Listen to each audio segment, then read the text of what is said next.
ক্লাসের সুন্দরী মেয়েকে একা পেয়ে জঙ্গলে নিয়ে যেভাবে কাজ করলাম গল্পটি সম্পূর্ণ শুনলে আপনাদের মেশিন দিয়ে পানি চলে আসবে, আপনারা হাতের কাজ করতে বাধ্য হবেন, তাই হাতের কাজ করার আগে হাতের কাছে অবশ্যই টিস্যু রাখবেন। হ্যালো বন্ধুরা, আমার নাম সুমি। আমি 18 বছর বয়সী এবং এই বাড়িতে 2 বছর ধরে কাজ করছি। এই বাড়িতে মালকিন এবং তার ছেলে রাহুল থাকতেন। কিন্তু 8 মাস আগে মালকিনের মৃত্যু হয়েছে। আমাকে এই বাড়িতে মালকিনের সেবার জন্য নিয়োগ দেওয়া হয়েছিল। তার মৃত্যুর পর আমি ভেবেছিলাম তার ছেলে আমাকে কাজ থেকে বের করে দেবে, কিন্তু তা হয়নি। রাহুল আমাকে বলল, তুমি এখনও এখানে কাজ করতে পারো। এটা শুনে আমি খুব খুশি হয়েছিলাম, কারণ আমি গোপনে তাকে পছন্দ করি। যদিও রাহুলের মনে আমার জন্য কী অনুভূতি আছে তা আমি জানি না। আমি তাকে কয়েকবার চোখে চোখ রেখে তাকিয়ে থাকতে দেখেছি, কিন্তু তার মনে আমার জন্য কী অনুভূতি আছে তা জানি না। হ্যাঁ, আমি জানতে চাই। আমি সারাদিন তার বাড়িতেই থাকতাম। সেখানে থাকার জন্য আমার একটি ছোট ঘরও ছিল যেখানে আমি রাতে ঘুমাতাম। মালকিনের মৃত্যুর পর আমি রাহুলের কাছাকাছি থাকতে শুরু করি। আমি যুবতী হয়ে উঠেছিলাম, দেখতে খুব সুন্দর। আমার বাদামি চোখ, টানটান শরীর, প্রাকৃতিক গঠন, এসব দেখে যে কোনো ছেলের মন চঞ্চল হয়ে উঠতে পারে। আমার বাইরে কোথাও যাওয়া আসা ছিল না। আমার সামনে শুধু রাহুলই ছিল। সেও এখন 20 বছরের যুবক। আমি তাকে খুশি করার কোনো সুযোগই হাতছাড়া করতাম না। কিন্তু জানি না কেন সে আমার থেকে দূরত্ব বজায় রাখত। কথায় কথায় আমি কখনো তার হাত ধরে ফেললে সে আমার হাত ছাড়ে দিত এবং বলত, তুমি আমার থেকে দূরে থাকো। আমি ভালোবেসে তার মন জয় করতে চেয়েছিলাম, তাই তার জন্য নানা রকমের খাবারও বানাতাম। কিন্তু আমি বুঝতে পারতাম না আমার মধ্যে কোনো কমতি আছে নাকি তার মধ্যে কোনো কমতি আছে, যার কারণে সে আমাকে দূরে রাখে।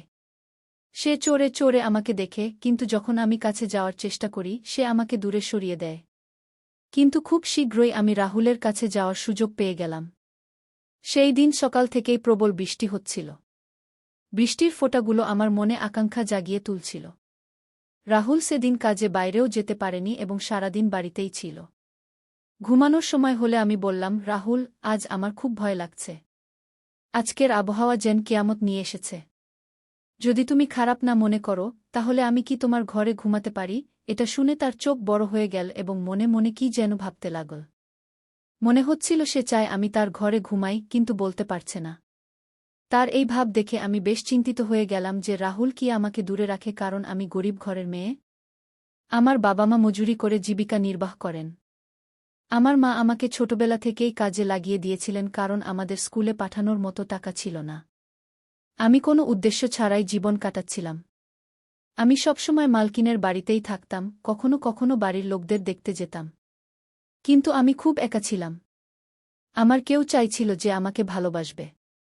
সম্ভবত আমার বয়সের কারণেই এমন ছিল যে আমার জীবনে একটি ছেলে চাইছিল, এবং আমার সবচেয়ে কাছের মানুষ ছিল রাহুল। পরিণতির কথা না ভেবেই আমি তাকে বলেছিলাম, আমি তোমার ঘরে ঘুমাতে চাই। আমার মনে ছিল যে আমি আমার পুরো রাত তার বাহুতে কাটিয়ে দেব, কিন্তু তা সম্ভব ছিল না। রাহুল অনেকক্ষণ ভেবেচিন্তে বলল, ঠিক আছে, এখানেই ঘুমাও। আমি ভিতরে এসে ভাবছিলাম, আমি কোথায় ঘুমাব? নিচে বিছানা পেতে ঘুমাব নাকি তার সাথে বিছানায়? আমি রাহুলের দিকে তাকালাম। সে আমাকে বলল, তুমি চাইলে বিছানায় ঘুমাতে পারো, শুধু আমার থেকে দূরে থাকবে। অথবা চাইলে নিচেও ঘুমাতে পারো। রাহুল আমাকে শালীনতা দেখাচ্ছিল, কিন্তু আমি তার কাছেই ঘুমাতে চেয়েছিলাম। তাই আমি বিছানায় ঘুমিয়ে গেলাম। বৃষ্টির কারণে বেশ ঠান্ডা লাগছিল, উপরে ফ্যানও চলছিল। রাহুল একটি চাদর জড়িয়ে পাশে ঘুমিয়ে গেল। আমি ঠান্ডায় কাঁপতে লাগলাম এবং হঠাৎ কোনো ভেবেচিন্তে না করেই রাহুলের চাদরের নিচে চলে গেলাম এবং অপেক্ষা করতে লাগলাম যে রাহুল কি করে। কিন্তু সে তার জায়গা থেকে নড়ছেও না। হঠাৎ আমি জড়িয়ে ধরে তার হাত ধরে ফেললাম এবং বললাম, রাহুল, আমার খুব ঠান্ডা লাগছে। এতটুকু বলে আমি তার উপরে চড়ে বসলাম। আমাকে এই অবস্থায় দেখে তার চোখ বড় হয়ে গেল, কিন্তু তার শ্বাস দ্রুত হতে লাগল। হবে না কেন? আমি একজন যুবতী এবং অত্যন্ত সুন্দরী মেয়ে, যারা তার এত কাছাকাছি। আমি বললাম, আমি আর থাকতে পারছি না রাহুল, আমি খুব একা। তুমি দয়া করে আজ রাতে আমার একাকিত্ব দূর করে দাও। আমি তার একদম কাছে চলে গেলাম এবং তার ঠোঁটে চুমু দিতে লাগলাম। এখন সেও বিহ্বল হয়ে পড়েছিল, কিন্তু তার মুখে আমি ভয় দেখতে পাচ্ছিলাম। আমি তার শার্টের বোতাম খুলতে লাগলাম, কিন্তু সে আমাকে থামিয়ে দিল এবং বলল, সুমি, দয়া করে এমন করো না। আমি লালচে চোখে তার দিকে তাকিয়ে জিজ্ঞাসা করলাম, কেন? আমি রাহুলকে তার মতো ভালোবাসার দৃষ্টিতে দেখতে শুরু করেছিলাম এবং ধীরে ধীরে তার বোতাম খুলতে শুরু করেছিলাম। কিন্তু যখনই আমি তার সব কাপড় খুলে তাকে দেখলাম, আমার চিৎকার বেরিয়ে গেল। আমি ভয় পেয়ে কাঁপতে কাঁপতে উঠে পড়লাম।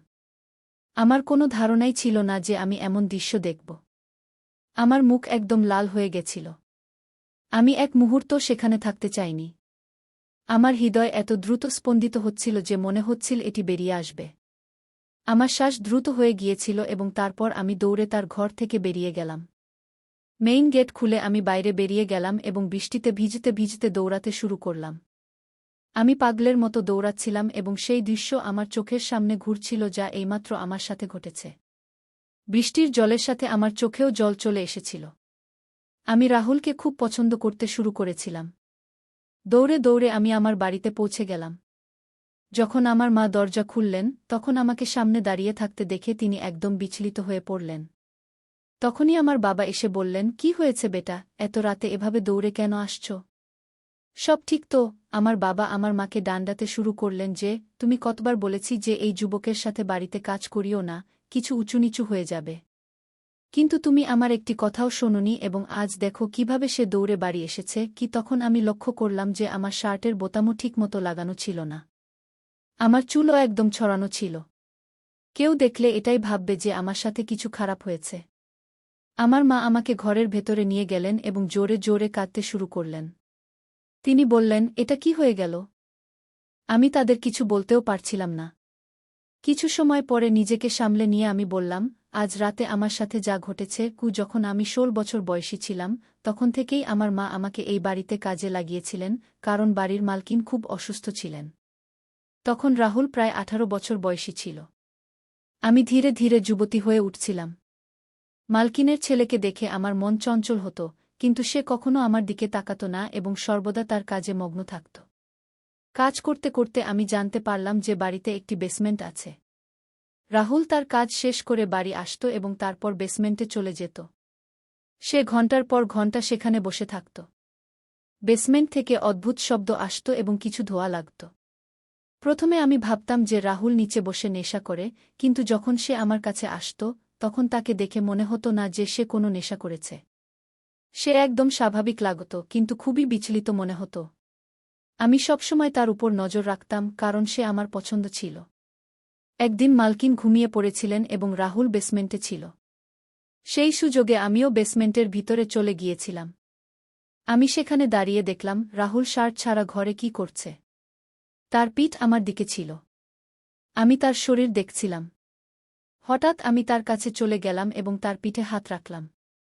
রাহুল একদম উত্তেজিত হয়ে উঠল এবং আমাকে ডান্ডাতে শুরু করল, "তুমি এখানে কি করছ? এখান থেকে চলে যাও।" তারপর সে তাড়াতাড়ি তার শরীর ঢেকে নিল এবং আমি তার শরীর দেখতেই পেলাম না। শার্ট পরার পর সে আমার দিকে ঘুরে বলল, "তুমি এখানে কি করছ? আর তুমি আমাকে হাত কেন লাগালে?" সে খুব রাগ করে বলছিল, কিন্তু তার চোখে আমি ভালোবাসা দেখতে পাচ্ছিলাম। আমি তৎক্ষণাৎ তার কাছে চলে গেলাম এবং তার ঠোঁটে চুমু দিয়ে বললাম, "আমি তোমাকে মিস করছিলাম, তাই দেখতে এসেছি।" আমার এই আকস্মিক আক্রমণে সে ঘাবড়ে গেল এবং বলল, "এসব কি?" কিন্তু তার শ্বাস দ্রুত হয়ে গিয়েছিল। সে আমার হাত ধরে টেনে বাইরে নিয়ে গেল এবং বলল, "নীলম, আর কখনো বেসমেন্টের ভিতরে আসিও না।" এত বলেই সে বেসমেন্টের দরজা বন্ধ করে দিল। আমি সেখানে দাঁড়িয়ে তাকিয়ে রইলাম। আমি একদম বুঝতে পারলাম না যে শেষ পর্যন্ত কি হল। যখন রাহুল আসল, তখন আমি তাকিয়ে তাকিয়ে তার দিকে দেখছিলাম যে শেষ পর্যন্ত আমাকে বেসমেন্ট থেকে এভাবে বের করে দিল কেন। তার চোখে আমি একটি আফসোস দেখতে পাচ্ছিলাম। সে আমাকে তার কাছে ডেকে বলল, "দেখো, এসব ঠিক নয়। তুমি আমার থেকে দূরে থাকো।" তারপর থেকে রাহুল যখনই আমাকে দেখত, মনে হতো সে আমাকে চায়, কিন্তু জানি না কেন সে আমাকে তার কাছে আসতে দিত না। গ্রামে আমাদের নিজের জমি ছিল। জমি একদম কম ছিল। এই কারণেই বাবা গ্রাম ছেড়ে শহরে চলে এসেছিলেন। বাবা মজুরি করতে শুরু করেছিলেন এবং আমার মা মানুষের বাড়িতে কাজ করতেন। আর্থিক অবস্থা উন্নত করার জন্য আমার মা আমাকে কাজে লাগিয়েছিলেন। এখানে আমাকে থাকা খাওয়া ছাড়া ৫০০ টাকা দেওয়া হতো। সম্ভবত আমরা গরিব, এই কারণেই রাহুল আমাকে নিজের থেকে দূরে রাখে। কিন্তু বলে না কি, যখনই আমাদের কোনো কাজ করতে মানা করা হয়, তখন আমাদের সেই কাজ করার ইচ্ছা হয়। যখনই সুযোগ পেতাম আমি বেসমেন্টে গিয়ে উকি দিতাম। রাহুল যদি দেখে ফেলত, আমাকে খুব ডাকাত। একদিন সাহস করে জিজ্ঞেস করলাম, তুমি সেখানে কি করো? সে আমার প্রশ্নের কোনো উত্তর দিল না। এখন সে বেসমেন্টের দরজাও বন্ধ করে দিত। কিন্তু আজ আমি যা দেখলাম তা আমার হৃদয় বিদারক ছিল। আমি রাহুলের খুব কাছাকাছি ছিলাম এবং তার শার্ট খুলতেই যা দেখলাম তা দেখে আমি ভয়ে কেঁপে উঠলাম। এটাই কি কারণ ছিল যে সে বেসমেন্টে সময় কাটাত এবং শুধু ঘুমানোর জন্য উপরে আসত? শেষ পর্যন্ত এই সব দৃশ্য কি? আমার মা-বাবা কাঁদছিলেন। নিজেকে সামলে নিয়ে আমি বললাম, মা, রাহুল কিছুই ভুল করেনি। আমি তোমাদের মিস করছিলাম। সারাদিন এমন ভয়ঙ্কর বৃষ্টি হচ্ছিল যে আমি একটা খারাপ স্বপ্ন দেখলাম এবং স্বপ্ন ভেঙে যেতেই আমি দৌড়ে তোমাদের কাছে চলে এলাম। রাহুল ভালো ছেলে, সে কখনো আমার দিকে খারাপ দৃষ্টিতে তাকায় না। গিয়ে আমার কথা শুনে আমার পরিবার স্বস্তির নিঃশ্বাস ফেল, কিন্তু আমি তাদের সত্যি বলিনি। সত্য বলার সাহস আমার ছিল না। এর ফলে পরের দিন তারা আমাকে আবার কাজে পাঠিয়ে দিল। সকালে কাজে এসে দেখলাম রাহুল বাড়িতেই আছে। সম্ভবত সে আমার জন্য অপেক্ষা করছিল। আমি তার সাথে কোনো কথা না বলে সরাসরি বাড়ির কাজে লেগে গেলাম। রাহুল আমার আশেপাশে ঘুরছিল। সে ভেবেছিল আমি তাকে কোনো প্রশ্ন করব, কিন্তু আমি কোনো প্রশ্ন করিনি। আমি তার প্রতি ঘৃণা বোধ করতে শুরু করেছিলাম। সন্ধ্যা পর্যন্ত সে আমার পিছে ঘুরতে থাকল। যখন আমার সব কাজ শেষ হয়ে গেল, হঠাৎ সে আমার হাত ধরে ফেলল। সে বলল, আমি তোমাকে সব বলবো, তুমি শুধু বসো। আমি তার দিকে তাকাতে লাগলাম। আমি তাকে পছন্দ করতে শুরু করেছিলাম, কিন্তু কাল রাতের পর আমার হৃদয় ভেঙে গিয়েছিল। এখন রাহুল কথা বলতে শুরু করল। সে বলল, যখন আমি 16 বছরের ছিলাম তখন ভুল সঙ্গতিতে পড়ে গিয়েছিলাম। বন্ধুর সাথে ভুল জায়গায় যেতে শুরু করেছিলাম এবং সেখানে মহিলাদের সাথে রাত কাটাতাম। আমার বাবা ছিল না, আর মা খুব অসুস্থ থাকতেন, তাই আমাকে থামানোর কেউ ছিল না। যৌবনের জোশে বিভিন্ন মেয়েদের সাথে সম্পর্ক করতাম। আমার ক্লাসে একটি মেয়ে ছিল যে খুব সুন্দর ছিল। আমি আর আমার বন্ধু তাকেই পেতে চাইতাম এবং আমাদের সুযোগও হয়ে গিয়েছিল। আমরা তাকে জোর করে ধরে নিয়ে গিয়েছিলাম এবং একটি ঝুপড়িতে নিয়ে এসেছিলাম। আমরা সবাই মিলে পালা করে তার সাথে ভুল কাজ করেছিলাম। সে খুব কেঁদেছিল, কাকুতিমিনতি করেছিল যে তাকে ছাড়ে দিই, কিন্তু আমরা দয়া করিনি। আমরা তার কিছু অশ্লীল ভিডিও বানিয়েছিলাম এবং বলেছিলাম যে যদি কাউকে বলে তাহলে এই ভিডিও সবাইকে দেখিয়ে দেব। কাঁদতে কাঁদতে সেই মেয়ে আমাকে অভিশাপ দিয়েছিল যে ঈশ্বর তোমাকে এমন শাস্তি দেবেন যা তুমি ভাবতেও পারবে না। আমরা তার কথা হেসে উড়িয়ে দিয়েছিলাম, কিন্তু যখন বাড়ি ফিরলাম আমার পেটের চামড়ায় খুব জ্বালা শুরু হল। আমি ভেজা কাপড় দিয়ে পেট ঢেকে রেখেছিলাম। জানি না চামড়া এত জ্বলছিল কেন।